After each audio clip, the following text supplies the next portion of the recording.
நாளைக்கு வந்து ஐநா சபையே வந்து இந்தியா ஒப்பீனியன் கேட்டு தான் செய்யும் போல இருக்குது. நாளைக்கு வந்து எந்த உலக நாட்டு பிரச்சனையாக இருந்தாலும் மோடியை கேளுங்கிற ஒரு நிலைமை வந்துருமோங்கிற பயம் வந்து ட்ரம்புக்கு வந்துருச்சு. கொரோனாங்கிற வியாதி வந்தப்போ நம்ம தான் மருந்து அமைச்சிருக்கிறோம். ஸோ அந்த மாதிரி உலக சாதனைகள் படைத்த நம்மளுடைய இந்திய தேசங்கிறது இது போன்ற வரி விதிப்புகள் அப்படிங்கிற பூச்சாண்டிக்கெல்லாம் பயப்படாது. கிராமத்தில் சொல்லுவாங்க, அடுத்தவர் கையை தலைக்கு வச்சு படுக்காதீங்க, அவர் கை வலிச்சா எடுத்துருவாங்கம்பா. நீங்க அமெரிக்காவை நம்பியே இருந்தீங்கன்னா அப்ப நீங்க எப்போ தன்னிறைவு அடைவீங்க, எப்போ முன்னேறுவீங்க? அமெரிக்கா என்ன குறி வைக்குது? உலகத்தில் இருக்கிற ஒவ்வொரு நாடுகள வளங்களையும் குறி வைக்குது. குறிப்பாக பார்த்தீங்கன்னா கல்ஃபில் இருக்கிற எண்ணெய் வளங்களை குறி வைக்குது. இப்போ அமெரிக்காவுக்கும் ரஷ்யாவுக்கும் ஒரே விதமான பார்வை தானே சார்? இது எங்கே எரியிற கொள்ளையில் எந்த கொள்ளி நல்ல கொள்ளி? இல்லை அப்படி இல்லை. அலுமின் நிலையம் அமைக்கும் போது அது ரஷ்யாவுடைய டெக்னாலஜி. அமெரிக்காவுடைய மெயின் பிசினஸாக இருந்தது இந்த அணு உலைகள் அமைச்சு கொடுக்கறதா இருந்தாங்க. அதில் ரஷ்யா முன்னாடி வந்த உடனேயே அதை இங்கே தொடங்கக்கூடாதுன்னு எவ்வளவு தூரம் அதை இடைஞ்சல் பண்ணாங்க, எவ்வளவு ஃபண்டிங் பண்ணி அந்த இடத்துல எவ்வளவு உண்ணாவிரதங்கள் தொடர்ந்து விஷயங்களை நடத்தி இன்னைக்கு அதை சக்ஸஸ்ஃபுல்லாக கொண்டு போய் வச்சிருக்கிறாங்க. நம்ம இந்தியன்ஸோடைய மூளையை நம்பி தான் அமெரிக்காவுடைய எல்லா ப்ராஜெக்ட்டுமே நடக்குது. நாளைக்கு மோடி வந்து இங்கே ஒரு எப்படி வந்து மாஸ்டர் கார்டு விசா கார்டுன்னு சொல்லி 2 கிரெடிட் கார்டும் டெபிட் கார்டும் இருந்துச்சு, அதை ரூபே கார்டுன்னு கொண்டு வந்து இன்னைக்கு பயன்பாடு நம்ம பணம் வெளிநாட்டுக்கு ராயல்ட்டியாக போகாமல் தடுத்தாரு. டிஜிட்டலைசேஷன் பண்ணும்போது என்ன சொன்னாங்க, இதெல்லாம் நடக்காதுங்க, நாங்கள் இன்னைக்கு பூக்கடை வரைக்கும் 2 ரூபா வரைக்கும் நம்ம டிஜிட்டலைசேஷன் பணம் பண்ற பரிவர்த்தனைக்கு கொண்டு வந்துட்டோம். இதற்கு முன்பு இந்த அரசாங்கங்களும் வந்து பல்வேறு விதமான பொருளாதார வளர்ச்சியிலேருந்து எல்லாத்துலேயும் இந்த சீர்திருத்த மேற்கொண்டதுனால தான் வந்து இந்தியா வந்து அடுத்த கட்ட நகரத்தை நோக்கி போச்சு. நம்ம அதிக நடவடிக்கைகளை வந்து முழுமையா பண்ணல சார். 10 வருடங்கள் வந்து நீங்க காங்கிரஸ் கவர்மெண்ட் கொண்டு போய் கொடுத்தோம், இந்த ஸ்பீடு இல்லையே. தமிழ்நாட்டில் திமுகவுக்கு இன்னொரு வாய்ப்பு வருது சொல்ல முடியாது சார். உங்களோட பேச்சை பார்த்தா, அதாவது நீங்க நல்ல திட்டம் செஞ்சிருந்தா சொல்றேன், அது ஒரு கேள்விக்குறி இருக்கு இல்லையா? கூட்டணில இருந்து பேசினா உங்க மீது ஒழுங்கு நடவடிக்கை கிடையாது. அதாவது உண்மையை எங்க வேணா சொல்லலாம், நல்ல திட்டங்கள் செய்திருந்தால் அப்படிங்கிற அண்டர்லைன் பண்ணீங்க. நீங்க 26 முறை நான் வந்து பாகிஸ்தானை நிப்பாட்ட சொன்னேன் அப்படிங்கிறதுல பேர் எடுத்துக்கணும் தானே பார்த்தீங்க. நீங்க சொன்னாரா இல்லையா, அதுக்கு இவங்க பதிலும் கொடுக்கல. ஏன்னா அந்த இடத்துல ஒரு விஷயமே நடக்கல. ஸோ இவங்க என்ன வீம்புக்காக ட்ரம்ப் வந்து வரி போட்டிருக்கிறாரு, அது வந்து வீம்புக்காக. அதுக்கு ஒரு நியாயமான காரணம் சொல்லட்டும். அவரு எதுவுமே கிடையாது. அதாவது ஜெயிச்சு வர்றதுக்கு முன்னாடி நட்புக்காரன் நீட்டி நீங்கள்லாம் சொல்லணும் நான் ஜெயிக்கணும்னு சொல்லி பேசினவர், இன்னைக்கு ஜெயிச்சு வந்தோன்னு நான் தான் எல்லாத்துக்கும், நானே கேபிட்டலிஸ்ட் கண்ட்ரி மாதிரி எல்லா உலக நாட்டுக்கு நானே தலைவன் அவரே அதிகாரத்தை எடுத்துக்கிறாரு. அப்போ இதே விமர்சனமா வச்சாங்க, இவர் ஊர்லயே இருக்க மாட்டேங்கிறாரு, உலகம் ஃபுல்லா சுத்திட்டு இருக்காரு. அவர் ஜாலிக்காக உலகம் சுத்தல. உலக நாடுகள் அனைத்து இன்னைக்கு இந்தியாவுடைய தலைமையை ஏற்க தயாரா இருக்கிறாங்க. ஸோ அந்த மாதிரியான ஒரு விஷயத்தை நோக்கி போகும்போது ஒரு 140 கோடி மக்களுடைய அனைத்து விஷயங்களையும் அவர் கொண்டு போய் சேர்க்கிறார். ஒரு தனி மனிதனா நம்மளுடைய பிரஜையா கொண்டு போய் அங்கே நின்று பேசிட்டு இருக்கிறார்.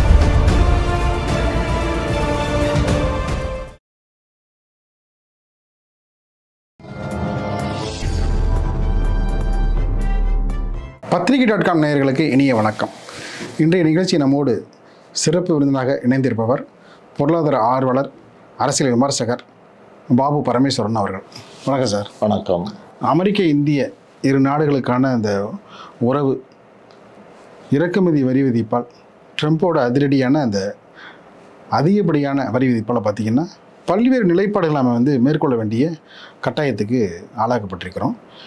புதின் பிரதமர் மோடி சந்திப்பு அந்த ஒற்றுமை வந்து பார்த்திங்கன்னா எங்களுக்கு ரொம்ப தொந்தரவாக இருக்குது அப்படின்னு சொல்லிட்டு ட்ரம்போட ஆலோசகர் பீட்டர் நவாரோ அவர் தெரிவித்திருக்காரு. அதை பற்றி உங்களுடைய பதில்? இல்லை, அதாவது பொதுவாகவே தொடர்ந்து பார்த்தீங்கன்னா அமெரிக்கா அப்படிங்கிறது வந்து பெரிய அண்ணன் சொல்லிட்டு ஒரு பேர் உண்டு. முன்னாடியெல்லாம் பார்த்தீங்கன்னா அப்படி தான் சொல்லுவாங்க, உலகம் முழுவதும் நாடு பெரிய அண்ணன் அப்படிங்கிற சிதறதுக்கு முன்னாடி அப்படி ஒரு பேர் இருந்துச்சு. அப்புறம் ரஷ்யா சிதறணுன்னா அமெரிக்கா ரொம்ப சந்தோஷப்பட்டது. திரும்பி இது வந்து வரவே வராது, நம்ம மட்டும்தான் மோனோபோலியாக நம்ம இருக்கோம் அப்படிங்கிற ஒரு இது வந்துச்சு. அப்போ அந்த மாதிரி விஷயங்கள் நடந்து வந்து அப்போ வல்லரசு நாடாக நாம் உருவாகுவோம் 2020 இல்லைன்னு சொல்லிலாம் நம்ம நிறைய 21ஆம் நூற்றாண்டில் வருவோம் 22ஆம் பேசும் பொருளாக இருந்துச்சு. மதிப்பிற்குரிய பாரத பிரதமர் திரு மோடிஜி தலைமை ஏற்ற பிறகு உலக நாடுகள், அதாவது கிட்டத்தட்ட 193 கண்ட்ரியில் இன்னைக்கு 190 கண்ட்ரி வந்து மோடிஜி என்ன சொல்கிறாங்கன்ற கேட்குற நிலைமைக்கு போயிட்டாங்க. அவருக்கு ஆதரவு, ஏன்னா எல்லா நாட்டோடையும் நட்புறவாக தான் இருக்கார். எந்த நாட்டிலையுமே வந்து நமக்கு ஆதரவு குரல் அதிகமாக இருக்குது. இதை பார்க்கும்போது அமெரிக்காவுக்கு வந்து ஒரு பயம் வந்துருச்சு. என்னடா நம்மளுடைய ஆளுமை வந்து குறைஞ்சி போகுது, நாளைக்கு வந்து ஐநா சபையே வந்து இந்தியாவுக்கு ஒப்பீனியன் கேட்டு தான் செய்யும் போல இருக்குது, நாளைக்கு வந்து எந்த உலக நாட்டு பிரச்சனையாக இருந்தாலும் மோடியை கேளுங்கிற ஒரு நிலைமை வந்துடுமோங்கிற பயம் வந்து ட்ரம்புக்கு வந்துருச்சு. வந்த உடனே ட்ரம்ப் அமெரிக்காவுடைய ஒரு நிலைப்பாடே எப்பவுமே எப்படி இருக்குன்னா, ஆர்டர் பண்ணி மிரட்டி பார்த்து தான் பழக்கம். அதுக்கு பயப்படுறதால நம்ம பிரதமர் கிடையாது. ஃபஸ்ட்டு நீ 50% இல்லை 100% போட்டாலும் எனக்கு இது ஒரு வாய்ப்பாக நான் பயன்படுத்துவேன். எங்கள் நாட்டு மக்கள் தன்னிறைவு அடையிறதுக்கு நான் இதை பயன்படுத்துவேன். நீ 50% போட்டால் நான் இங்கே தயாரிக்க ஆரம்பிச்சிடுவேன். கொரோனாங்கிற வியாதி வந்தப்போ நம்ம தான் மருந்து அமைச்சிருக்கிறோம். ஸோ அந்த மாதிரி உலக சாதனைகள் படைத்த நம்மளுடைய இந்திய தேசங்கிறது இது போன்ற வரி விதிப்புகள் அப்படிங்கிற பூச்சாண்டிக்கெல்லாம் பயப்படாது. இன்னொரு விஷயம், வர்த்தகம் பாதிக்கும், பொருளாதாரம் நலிவடையும் அப்படிங்கிறாங்க. 3 வருடங்கள் தொடர்ந்து கொரோனாவில் எந்த வியாபாரமும் நடக்காமல் இருந்த போதே நம்முடைய வர்த்தகம் பாதிக்கப்படலை. அந்த மாதிரியான ஒரு ஸ்டெபிலைசேஷனுக்கு இந்தியாவை வல்லரசாக மாற்றி இருக்கக்கூடிய பெருமை வந்து நம்முடைய பாரத பிரதமர் மோடிக்கும் அவருடைய அமைச்சரவைக்கும் இருக்குது. இதன் மூலயமாக நமக்கு வந்து மிகப்பெரிய ஒரு பொருளாதார வளர்ச்சி இப்போ வந்து பின்னாடி நோக்கி போகுமா, இல்லை வந்து இல்லை வளர்ச்சி அடைவோம் நிச்சயமாக. ஏன்னா சார், நீங்கள் இந்த இப்போ கிராமத்தில் சொல்லுவாங்க, அடுத்தவர் கையை தலைக்கு வச்சு படுக்காதீங்க, அவர் கை வலிச்சா எடுத்துருவாங்கம்பாங்க. நீங்கள் அமெரிக்காவை நம்பியே இருந்தீங்கன்னா அப்போ நீங்கள் எப்போ தன்னிறைவு அடைவீங்க, எப்போ முன்னேறுவீங்க? அப்போ இது வாய்ப்பு என்னாச்சு, ரைட், அவராக எடுத்துன்னு வந்து நம்ம கையில் கொடுத்துட்டாரு. நான் இவ்வளோ வரி கட்டுற உனக்கு நான் 50% வரி கட்டி உன்னோட இறக்குமதி பண்ணுறதுக்கு நான் இங்கே அதை பண்ணேன்னா அந்த 50%க்குள்ளே எல்லாத்தையுமே நான் கொண்டு வந்துடுவேனே அப்படிங்கிற மோட்டிவில் போய் நம்மளுடைய வளர்ச்சியை மேலும் இது ஊக்கப்படுத்தும். அதுக்குண்டான அனைத்து நிதி உதவிகளையும் மத்திய அரசு செய்ய போகுது. இப்போ அப்படி பண்ணும்போது என்ன ஆகும்னா, இங்கே நலிவடைந்த தொழிலாவோ இல்லை அந்த அயல்நாட்டு இதை நம்பி இருந்தவங்க எல்லாருமே இன்னைக்கு தன்னிறைவு அடைந்து, அதாவது அட்டானமஸ் பாடியாக மாறிடுவாங்க. நாளைக்கு வியாபாரம் பாதிக்க போகிறது, வர்த்தகம் பாதிக்க போகிறது யாருக்குன்னா அமெரிக்காவுக்கு தான் சார். அமெரிக்கா போல தான் சார் ரஷ்யாவும். இப்போ ரஷ்யா அப்படின்னா அவன் உக்ரைன்ட்டு இருக்கிற வளங்கள் இருக்குல்ல, கோதுமை உள்ளிட்ட பல வளங்கள், அதை குறி வைக்கிறான் ரஷ்யா இல்லைங்களா? அமெரிக்கா என்ன குறி வைக்குது, உலகத்தில் இருக்கிற ஒவ்வொரு நாடுகள வளங்களையும் குறி வைக்குது. குறிப்பாக பார்த்தீங்கன்னா கல்ஃபில் இருக்கிற எண்ணெய் வளங்களை குறி வைக்குது. இப்போ அமெரிக்காவுக்கும் ரஷ்யாவுக்கும் ஒரே விதமான பார்வை தானே சார்? இது எங்கே எரியிற கொள்ளியில் எந்த கொள்ளி நல்ல கொள்ளி இல்லை அப்படி இல்லை. அமெரிக்கா வந்து டாமினேட் பண்ணி அதை ஜெயிக்கணும்னு நினைக்கிறாங்க, இவங்க நட்புறவுல ஜெயிக்கணும். ரெண்டுக்கும் வித்தியாசம் இருக்குது சார். நட்புறவுனா உக்ரைன் மீதான போர் எப்படி, அதை எப்படி பார்க்குறீங்க? இல்லை, போர் அப்படிங்கிறது அதாவது அந்த 2 நாட்டுக்கு உண்டான பிரச்சனைகள்ங்கிறது ஒன்று இருக்குது. பிரச்சனையில் வந்து முக்கியமாக பார்க்கப்படுது என்னன்னா, அவன் நம்மளை விட வந்து கோதுமை வணிகத்தில் தண்ணீர் அடைகிறான் உக்ரைன். அதுக்கு வந்து நம்ம வந்து ஒரு முற்றுப்புள்ளி வைக்கணும், அவனுடைய வளங்களை அழிக்கணும். இல்லை, அதாவது வளங்களை அழிக்கணும்னா அந்த நாடும் விட்டு கொடுக்காம போட்டுக்கிட்டு இருக்கிறாங்க. இப்போ உக்ரைனும் வந்து சரி ஒரு அமைதி பேச்சுவார்த்தைக்கு வரலான்னு வச்சுங்களேன், அந்த நாடும் சில விஷயங்களை விட்டு கொடுக்கணும், ரஷ்யாவும் விட்டு கொடுக்கணும். அப்படிங்கிற இடத்துல இப்போ நம்ம சொன்னால் கேட்கணும்னா, இப்போ நீங்கள் நட்பு ரீதியாக இருந்தால் தான் நீங்கள் போய் சொல்ல முடியும். இப்போ நீங்கள் அவங்கள்ட்டையும் சண்டை போட்டிங்கன்னா நம்மளுடைய ஆப்ஷன்ஸே இல்லாமல் போயிடும். ரெண்டாவது, இப்போ உலகத்தில் எடுத்துக்கிட்டிங்கன்னா மிகப்பெரிய வணிகத்திலையும் வர்த்தகத்திலையும் இருக்கக்கூடிய 3 நாடுகள் தான் இருக்குது. ஒன்று அமெரிக்கா, ஒன்று ரஷ்யா, ஒன்று சைனா. ஸோ சைனாவை வந்து நம்ம நம்பவே முடியாது. ஏன்னா அவர் பாகிஸ்தான் கூடயும் ஸ்ரீலங்கா கூடயும் கை கோத்துக்கிட்டு நமக்கு எதிர் வேலையும் சதி வேலையும் தான் செஞ்சுக்கிட்டு இருப்பாங்க. இந்த 2 நாடு தான். இவங்க 2 நாட்டிலையுமே என்ன பிரச்சனைன்னா, இது கொஞ்சம் பின்னாடி உள்ள வரலாறை பார்த்தீங்கன்னா, கூடங்குளம் அலுமினிய நிலையம் அமைக்கும் போது அது ரஷ்யாவுடைய டெக்னாலஜி. அமெரிக்காவுடைய மெயின் பிஸ்னஸாக இருந்தது இந்த அணு உலைகள் அமைச்சு கொடுக்கறதா இருந்தாங்க. அதில் ரஷ்யா முன்னாடி வந்த உடனேயே அதை இங்கே தொடங்கக்கூடாதுன்னு எவ்வளவு தூரம் அதை இடைஞ்சல் பண்ணாங்க, எவ்வளவு ஃபண்டிங் பண்ணி அந்த இடத்துல எவ்வளவு உண்ணாவிரதங்கள் தொடர்ந்து விஷயங்களை நடத்தி இன்னைக்கு அதை சக்ஸஸ்ஃபுல்லாக கொண்டு போய் வச்சிருக்கிறாங்க. இது எல்லாமே இதே மாதிரியான இடைஞ்சல்களை அவங்க கொடுக்க கொடுக்க நம்மளுடைய நாட்டுடைய வளங்கள் பாதுகாக்கப்படும், நம்ம தன்னிறைவு அடைஞ்சிடும். இப்போ ரஷ்யாவை வந்து எவ்வளோ நாளைக்கு நம்ம டிபெண்ட் பண்ணி இருக்க போகிறோம்னு நினைக்கிறீங்க? இது ஒரு பாடமாகி போச்சு. நாளைக்கு ரஷ்யா இதே மாதிரியான ஒரு சட்டத்தை போட்டாங்க பண்றாங்கன்னு சொன்னா அதையும் எதிர்கொள்வதற்கு இப்போ அமெரிக்காவை எதிர்த்து நம்ம என்ன பண்றோமோ அந்த தன்னிறைவு அடைஞ்சிட்டோம்னா நம்ம ரஷ்யாவையும் எதிர்பார்க்க வேண்டியது இல்லையே. இப்போ சதாம் ஹுசேன் இருக்கும்போது ஒரு போர் நடந்துச்சு அமெரிக்காவுக்கும் அவங்களுக்கும். அப்போ இந்த எண்ணெய் வளங்கள்லாம் என்ன பண்ணாங்கன்னா இவங்க முடிஞ்ச அளவுக்கு எல்லாத்தையும் வாங்கி வச்சாங்க. அப்படி வச்சுக்கிட்டு அமெரிக்காலேருந்து தான் எண்ணெய் வாங்கணுங்கிற ஒரு நிலைமைக்கு நம்மளை கொண்டு போனாங்க.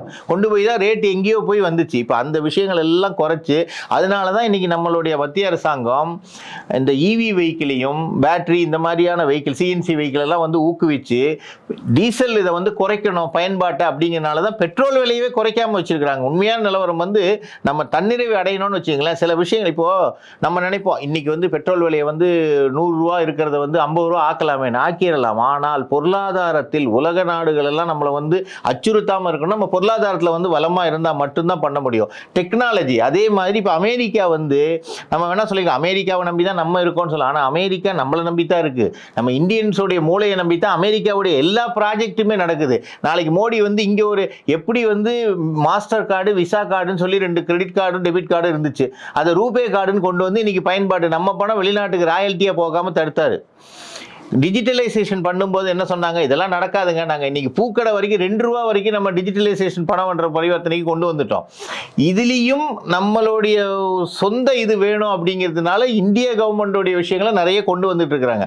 பட் என்ன ஒன்றுனா நம்ம 140 கோடி மக்களுடைய படித்தவர்கள் படிக்காதவர்கள் எல்லாருக்கும் அதை புரிய வைக்கணும் அப்படிங்கிறனால கொஞ்சம் டைம் எடுக்குது. இதை வந்து உடனே செஞ்சிட முடியாது. ஏன்னா சுதந்திரம் அடைந்து 79 ஆண்டுகளுக்கு பிறகு இந்த 12 வருடங்களாக தான் நம்ம இந்த வளர்ச்சியை நோக்கி போயிட்டு இருக்கிறோம். இதுக்கு முன்னாடி இருந்த அரசாங்கங்கள் இதெல்லாம் கவனிக்கவே இல்லை. ஸோ அப்படி பண்றதுனால தான் நமக்கு கொஞ்சம் டைம் எடுக்குது. மக்களை வந்து எஜுகேட் பண்ணி அவங்கள அந்த தயார்படுத்திட்டு இருக்கிறாங்க. இதற்கு முன்பு இந்த அரசாங்கங்களும் வந்து பல்வேறு விதமான பொருளாதார வளர்ச்சியிலேருந்து எல்லாத்துலேயும் இந்த சீர்திருத்த மேற்கொண்டதுனால தான் வந்து இந்தியா வந்து அடுத்த கட்ட நகரத்தை நோக்கி போச்சு. நம்ம அதிக நடவடிக்கைகளை வந்து முழுமையா பண்ணல சார். 10 வருடங்கள் வந்து நீங்க காங்கிரஸ் கவர்மெண்ட் கொண்டு போய் கொடுத்தோம். மன்மோகன் சிங் ஆட்சி காலத்தில் நடத்தலாம் வந்து நம்ம வந்து குறை சொல்ல முடியும். வெளிநாட்டு குறை இல்லை, அதை இன்னும் ஸ்பீட் அப் பண்ணியிருக்கணும். அதாவது இப்போ இவ்வளோ வேகமாக நடந்துகிட்டு இருக்கு இல்லை, டிஜிட்டலைசேஷன் வந்து இப்போ தானே வந்துச்சு. அப்போ டிஜிட்டலைசேஷன் வரவே இல்லையே. தங்க நாற்கர திட்டம் எடுத்துங்க, இப்போ தானே வந்துச்சு. நீங்கள் திட்டம் போட்டீங்க அறிவிச்சிங்கன்னு வச்சிங்க, செயல்படுத்துறதுமா வேண்டாமா? திட்டம் போட்டு பேப்பரை ஃபைலில் இருந்தால் அதை ஒத்துக்க முடியுமா? வாஜ்பாய் ஆட்சி காலத்தில் தங்க நாற்கரை சாலை அதுதானே இன்னைக்கு இவ்வளோ தூரம் டெவலப் ஆகி வந்திருக்குது. அதெல்லாம் வந்து யாரும் மறுக்கிறது இல்லை. அதே போல் பார்த்தீங்கன்னா பொருளாதார வளர்ச்சியில் வந்து மன்மோகன் சிங் வந்து தன்னுடைய பங்களிப்பை வந்து நிப்பாட்டினதுனால தான் எக்கானமிஸ்ட் சார் அவரு. அதனால தான் வந்து அந்த 10 வருஷம் இருக்குங்களா 3 பொருளாதார நிபுணர்கள் அங்கே இருந்தாங்க. ஒன்று திரு ப. சிதம்பரம் அவர்கள், அலுவாலியா இருந்தாரு, இவர் மன்மோகன் சிங், இவங்க எல்லாருமே கிரேட் எக்கானமிஸ்ட். பட் என்னன்னு சொன்னா நம்ம நாட்டுடைய மக்கள் தொகைக்கு ஏற்ற மாதிரி அதை இம்ப்ளிமெண்ட் பண்றது ரொம்ப கஷ்டமான விஷயம். உடனே நடைமுறைப்படுத்த முடியாது. பிளானிங் கமிஷன்ல திட்டம், அதாவது வந்து மாண்டே சிங் அலுவலியா இருந்த பொழுதுதான் ஜெயலலிதாவே போனாங்க, கூட்டத்தில் கலந்துக்கிட்டாங்க. அதுக்கப்புறம் தான் நிறைய விஷயங்கள் வர ஆரம்பிச்சு, கூடுதல் நிதி கேட்டாங்க. அவர் மாண்டே சிங் அலுவலியா வந்து அவர் உடனடியாக வந்து நிதியை அலாட் பண்ணாரு. அந்த ஒரு விஷயம் வந்து பேஸ் வந்து ஆரம்பிச்சு வச்சு அந்த அதான் சார். இப்போ மக்களுடைய மனசுலையுமே ஒரு விஷயம் இருக்குது. இப்போ நம்ம அந்த அரசியல்வாதிகள் பேசுவோம், எங்களுக்கு வந்து 5 ஆண்டுகள் பத்தாதுன்னு சொல்லிட்டு இருந்தாங்க. அப்போ எல்லாருக்குமே அந்த 2 பீரியட் கொடுக்குற மாதிரியான ஒரு செயல் திட்டம் இப்போ எல்லா மக்களுமே முடிவு பண்ணி. இப்போ கேரளாவில் பாருங்க 2 முறை கம்யூனிஸ்ட் கொடுத்தாச்சு. பினராயி விஜயன் 2 முறை வந்துட்டாரு. காங்கிரஸ் 2 முறை தொடர்ந்து இருந்தாங்க. பிஜேபி 2 முறை இருந்துட்டாங்க. இப்போ 3ஆவது முறை வந்தாச்சு. தமிழ்நாட்டில் அதிமுக இருந்துச்சு. ஸோ இந்த மாதிரியே மக்களே என்ன பண்றாங்க, ஓ நீங்க 5 வருஷம் பத்தாதீங்களா, 10 வருஷத்துல நீங்க என்ன செய்றீங்கன்னு பார்க்குறோங்கிற முடிவுக்கு பொதுமக்கள் வந்திருக்கிறாங்க. அப்புறம் தமிழ்நாட்டில் திமுகவுக்கு இன்னொரு வாய்ப்பு வருது சொல்ல முடியாது சார்.